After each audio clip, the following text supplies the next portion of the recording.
C. Di sini saya akan membawakan materi tentang hakikat bahasa. Selamat menyaksikan. Apa itu bahasa?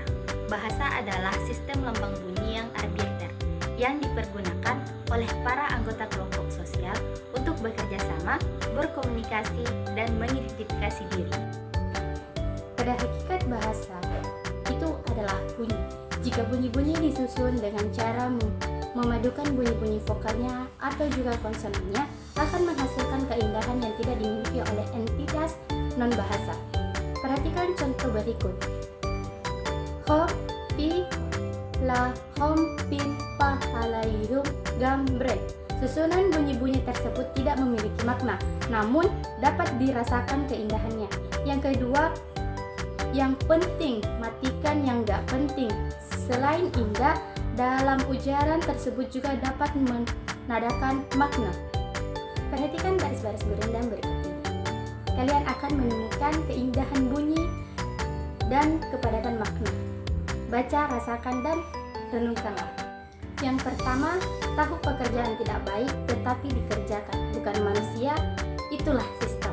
Yang kedua, perkumpulan laki-laki dengan perempuan, disitulah setan punya jemua. Yang ketiga, jika kamu bersifat dermawan, segala orang dapat kau tawan. Yang keempat, jika kamu bersifat murah, segala manusia dapat menyerah. Fungsi bahasa. Banyak para ahli memberikan definisi tentang fungsi bahasa. Dengan demikian, banyak pula definisi yang dapat diketahui. Untuk itu, mari kita lihat definisi-definisi yang diungkapkan kembali oleh George Marson. Fungsi bahasa menurut Aristoteles dalam Zoe Marsono menyatakan bahwa bahasa adalah alat untuk mengungkapkan pikiran dan perasaan manusia. Menurut Karl Raimund Popper mengungkapkan 4 fungsi bahasa. Yang pertama, fungsi ekspresif, yaitu fungsi yang mengungkapkan atau menyatakan diri. Yang kedua, fungsi sinyal, yaitu fungsi mereaksi, menjawab atau memberi tanggapan. Yang ketiga, fungsi deskriptif, yaitu fungsi yang mencakup kedua fungsi di atas. Hanya caranya memberikan gambaran atau mendefinisikan secara rinci apa-apa yang akan disampaikan. Dan yang terakhir, fungsi argumentatif, yaitu fungsi bahasa dalam memberikan alasan atau argumen. Fungsi bahasa menurut Karl Burchell, yaitu pertama apel, yaitu fungsi pemerintah. Yang kedua Ausdruck, yaitu fungsi untuk mengungkapkan suasana hati. Yang ketiga Darstellung, yaitu fungsi untuk mengacu objek tertentu yang berada di luar diri penutur. Yang kedua, regulatori. Bahasa digunakan untuk mengontrol atau mengendalikan orang lain. Yang ketiga, interaksional. Bahasa yang digunakan untuk menghubungkan atau bergaul dengan orang lain. Bahasa itu arbiter. Arbitret adalah tidak adanya hubungan wajib antara lambang bahasa atau yang berwujud bunyi dengan konsep atau pengertian yang terkandung dalam lambang tersebut. Bahasa sebagai lambang. Lambang sering disamakan dengan kata simbol dengan pengertian yang sama. Lambang dengan berbagai seluk-beluknya termasuk dalam bidang yang disebut ilmu semiotika atau ilmu semiologi, yaitu ilmu yang mempelajari tanda-tanda yang ada dalam kehidupan manusia. Bahasa itu konvensional.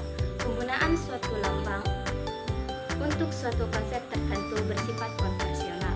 Artinya, semua anggota masyarakat bahasa itu mematuhi konvensi bahwa lambang tertentu digunakan untuk mewakili konsep yang diwakilinya. Bahasa itu produktif. Bahasa dikenal produktif, maksudnya meskipun unsur-unsur bahasa terbatas, namun dapat dibuat satuan-satuan bahasa yang jumlahnya tidak terbatas, meski secara relatif sesuai dengan sistem yang perlu berlaku dalam bahasa itu. Produktif juga bermakna menghasilkan atau memberi hasil. Dalam bahasa linguistik, produktif berarti mampu menghasilkan terus-menerus atau akan dipakai secara teratur untuk membentuk unsur-unsur baru. Perhatikan contoh produktivitas unsur-unsur bahasa berikut ini. Yang pertama, fonem. Fonem A misalnya, fonem ini mampu membentuk banyak kata dengan bekerja sama dengan fonem-fonem lain seperti ada, apa, acak, abu, acara, dan lain sebagainya. Yang kedua, fonem B-U-A-T. Kelompok fonem ini mampu membentuk kata seperti buat, baut, batu, dan lain sebagainya. Yang kedua, morfem.